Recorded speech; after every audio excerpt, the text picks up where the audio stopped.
বিসমিল্লাহির রহমানির রহিম। সম্মানিত সৌদি প্রবাসীরা, আসসালামু আলাইকুম ওয়া রাহমাতুল্লাহি ওয়া বারাকাতুহু। আমি তুফাইল আহমেদ সৌদি আরব থেকে আবারও সৌদি আরবে বসবাসরত আমাদের সৌদি প্রবাসীদের নিয়ে দূতাবাসের একটি গুরুত্বপূর্ণ বার্তা ভিডিও নিয়ে। সম্মানিত সৌদি প্রবাসীরা, আমরা যারা সৌদি আরবে আছি, দূতাবাস এবং কনসুলেটে আমাদের প্রতিনিয়ত আসা যাওয়া করতে হয়।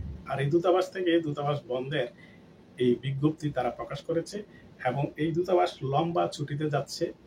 কারণ হচ্ছে সামনে স্বাধীনতা দিবস, পবিত্র ঈদ উল ফিতর, শবে কদর মিলিয়ে অনেক লম্বা ছুটি। সেই বিষয়ে এখন আমি আপনাদের সামনে তুলে ধরবো যে কবে কোন দিন বন্ধ এবং কোন দিন থেকে অফিস খোলা। কারণ আপনারা অনেক সময় দূর দূরান্ত থেকে আসবেন, কাজ থেকে ছুটি নিয়ে আসবেন, সময় ব্যয় করে আসবেন, অর্থ ব্যয় করে আসবেন, এসে যদি আপনারা ফেরত যান তাহলে তো সেটা অনেক বিরাট অসুবিধা। তাই আগে থেকে যদি আপনারা অবহিত থাকেন তাহলে আপনাদের জন্য অবশ্যই সেটা ভালো। তাই এই ভিডিওটি সকল সৌদি প্রবাসীদের মাঝে শেয়ার করে দিন এবং যারা এখনো পর্যন্ত আমার চ্যানেলটি সাবস্ক্রাইব করেননি তাদের কাছেও ছোট্ট অনুরোধ, চ্যানেলটি সাবস্ক্রাইব করে পাশে রাখুন, যাতে করে পরবর্তী ভিডিও নিয়ে আসলে সবার আগে দেখতে পান। তো সম্মানিত সৌদি প্রবাসীরা, চলুন দূতাবাস থেকে যে বিজ্ঞপ্তিটি প্রকাশিত হয়েছে সেটি আমি এখন জেদ্দা কনসুলেটের বিজ্ঞপ্তিটা আপনাদের সামনে তুলে ধরবো এবং এটি একই রিয়াদ দূতাবাসের ক্ষেত্রে একই প্রযোজ্য, কারণ রিয়াদ দূতাবাস থেকেই জেদ্দা কনসুলেট পরিচালিত হয়। আপনারা বিজ্ঞপ্তিটা এখানেও দেখতে পাচ্ছেন। সেটা হচ্ছে যে ছুটির বিজ্ঞপ্তি। সংশ্লিষ্ট সকলের অবগতির জন্য জানানো যাচ্ছে যে 2025 সালের মার্চ ও এপ্রিল মাসে নিম্নলিখিত তারিখগুলোতে বাংলাদেশ কনসুলেট জেনারেল জেদ্দা বন্ধ থাকবে এবং রিয়াদ দূতাবাসও বন্ধ থাকবে। আমি আগেই বলেছি রিয়াদ দূতাবাস আর জেদ্দা কনসুলেট একই। সেটা হচ্ছে যে স্বাধীনতা ও জাতীয় দিবসে 26শে মার্চ বন্ধ থাকবে। 26শে মার্চ 2025 বুধবার বন্ধ থাকবে এবং সেই সাথে শবে কদরের জন্য 27শে মার্চ, শবে কদরের জন্য 27শে মার্চ বন্ধ থাকবে। সেটা পড়ে গেছে বৃহস্পতিবার। তাহলে শুক্রবারে অবশ্যই বন্ধ, শনিবারে তো অবশ্যই বন্ধ। তাহলে 29 তারিখ থেকে কিন্তু আবার পবিত্র ঈদ উল ফিতরের ছুটি।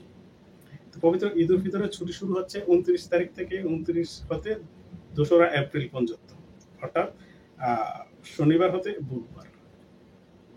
তাহলে বোঝা গেল কি 26শে মার্চ থেকে ছুটি শুরু, 26শে মার্চ থেকে ছুটি শুরু এবং 2রা এপ্রিল পর্যন্ত।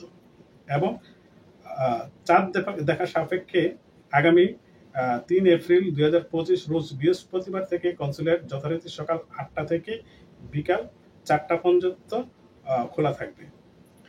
দেখুন, এখানে আরো একটি পরিবর্তন এসেছে। সেটা হচ্ছে যে দূতাবাস কিন্তু এই রমজান মাসে সকাল 10টা থেকে খোলা ছিল, সেটা রমজান উপলক্ষে সকাল 10টা থেকে বিকাল 4টা পর্যন্ত। তাই যেহেতু এই 26 তারিখে বন্ধ হয়ে গেলে খুলবে 2রা এপ্রিলে, অর্থাৎ এপ্রিল মাসের 2 তারিখ পর্যন্ত বন্ধ। 3 তারিখ থেকে যখন খুলবে 3 তারিখে খুলবে। 3 তারিখ থেকে আবারও সে আগের মতোই অফিস সকাল 8টা থেকে বিকাল 4টা পর্যন্ত। তো সম্মানিত সৌদি প্রবাসীরা, এই বিষয়টা অবশ্যই খেয়াল রাখবেন। যারা আপনাদের দৈনন্দিন, আমাদের সৌদি প্রবাসীদের দৈনন্দিন কাজগুলো, পাসপোর্ট রিনিউ, অর্থাৎ যেটাকে রিইস্যু বলে, দূতাবাসের যত যাবতীয় কাজ আছে আপনাদের, সেই বিষয়টি অফিস টাইম বন্ধ এবং খোলার সময়টা স্মরণে রেখে আপনারা ভ্রমণের সিদ্ধান্ত নেবেন। সবাই ভালো থাকুন, সুস্থ থাকুন, নিরাপদে থাকুন। আল্লাহ হাফেজ। আসসালামু আলাইকুম ওয়া রাহমাতুল্লাহি ওয়া বারাকাতুহু।